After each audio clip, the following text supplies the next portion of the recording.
Welcome back. This is still Network Africa on Channels Television. Now, it's no news that the warring factions in the South Sudan crisis have been threatened with further sanctions if they do not bring the catastrophe to an end. What is news is that Russia and Angola have opposed moves at the UN Security Council to impose sanctions on a South Sudan general and a rebel commander. The U.S. had proposed a travel ban and asset freeze on Army Chief Paul Malong and Rebel General Johnson Oloni for continuing to fuel conflict. However, the Russian ambassador to the UN disagreed, saying sanctions might aggravate the situation even further.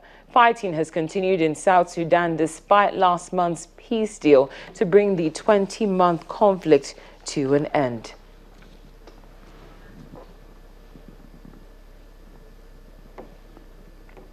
Staying in South Sudan, the civilians in the world's newest country continue to pay the price for the 20-month-old conflict between forces loyal to President Salva Kiir and his former deputy Riek Machar. Two United Nations agencies are intensifying their efforts to reverse dire malnutrition in the country, where every 2 minutes another child becomes severely malnourished, and brutal conflict has displaced millions of people, destroyed basic services, and also increased disease. And new cases of malnutrition in South Sudan, blamed on months of fighting and deepening food shortages, which have seen many civilians left with nothing to eat in parts of the country. Since fighting broke out in December 2013, more than 2 million people have been uprooted from their homes, more than half of them children. Agencies say the rates of global acute malnutrition are still alarmingly high, well above the emergency threshold of 15% in most parts of the country, especially in the greater Upper Nile states. UNICEF and the World Food Programme have launched a joint nutrition response plan covering all states in South Sudan, which will see both agencies and their partners assist over 2 million people, including children, pregnant women, and new mothers receive treatment and prevention of acute malnutrition in the country until May 2016.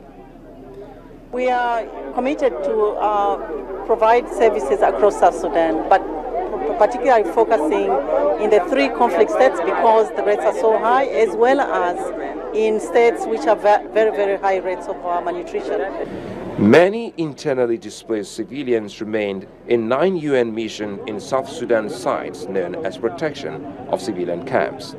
Every day that is lost to this war and to this conflict means another child is lost to the future of South Sudan. That is why it is so important for everybody to support the decision of the President, His Excellency Salva Kiir Mayardit, to sign the peace agreement and to work as hard as they can to implement the ceasefire and begin implementation of the agreement and the establishment of the transitional government.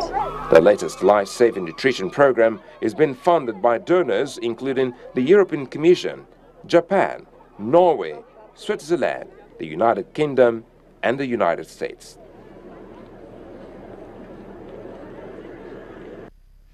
Well, things continue to heat up in Burundi, and this time around it's not limited to the capital, Bujumbura, but the central Gitega province as well. We have reports that more than 100 people have been arrested in Burundi's central Gitega province by security forces, and that's in a bid to prevent men from being recruited to fight the government. According to the governor of Gitega, the men were arrested yesterday and today, and authorities are working on relocating them to southern parts of the country. There have been several assassinations and attempted assassinations in Burundi since President Nkurunziza won disputed elections in July in his highly controversial bid to seek a 3rd term. For more information on what's happening in Burundi, we go live to Bujumbura, where Mr. Jean-Regis Nduimana is standing by. Mr. Nduimana, thank you so much for joining us. You're welcome. I'd just like to ask, how are things right now, especially in the capital, since the last time we spoke to you? Okay, everything, it seems so calm, but we're still experiencing that mouse and cat game. as in the police still searching for whoever have a gun, especially in those areas where protests took place.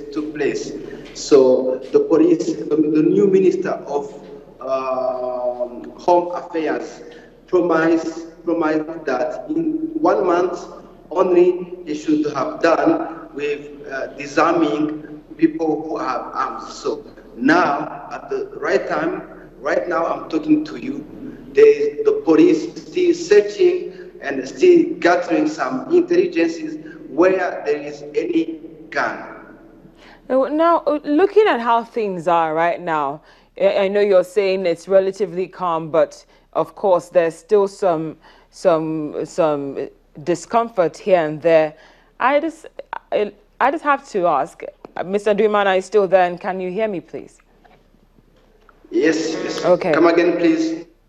Okay, I'm asking right now, does this situation make you regret going back to the country?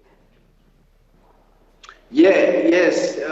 Since the government still searching and some policemen and the secret services still torturing or arresting people, and people who have guns in those area where protests took place, they still have to defend themselves according to whatever they say. Like yesterday, we have a grenade attack against police who were inside those areas, those districts. So we still have such a kind, we are going to war. Still people have to defend themselves, and since the police have to arrest people who have guns.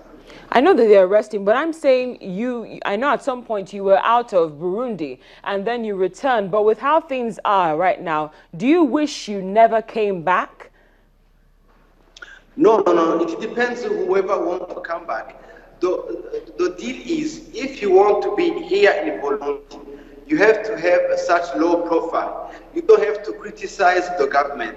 You don't have to express yourself freely. So, like now, as a lecturer, I go back to school and I teach, but I'm no longer free to tweet, to write on my social media as I want. So if I decide to go on criticizing the government, I may be arrested. So if you are in the country, if you want to go back in the country, you have to have low profile so that we can't have problems. But there's some people who are blacklisted, seriously blacklisted, and those people who signed, for example, the petition against the third term, like people, the leaders in the civil society. We have problems if they decide to come back in Burundi. So they can't. But some people, some simple citizens are coming back slowly in the country. Well, thank you so much for joining us, Mr. Nduimana. We'll definitely reach out to you later this week. Thank you very much, and please stay safe. Thank you. Mr. Jean-Regis Nduimana speaking with us from Bujumbura. Well, we're about to round up the program. We have some reactions coming from Ghana as regards the investigation of about 22 judges who are alleged to have received bribes. We'll take a few of those reactions now and have more of that later on in the program, probably tomorrow.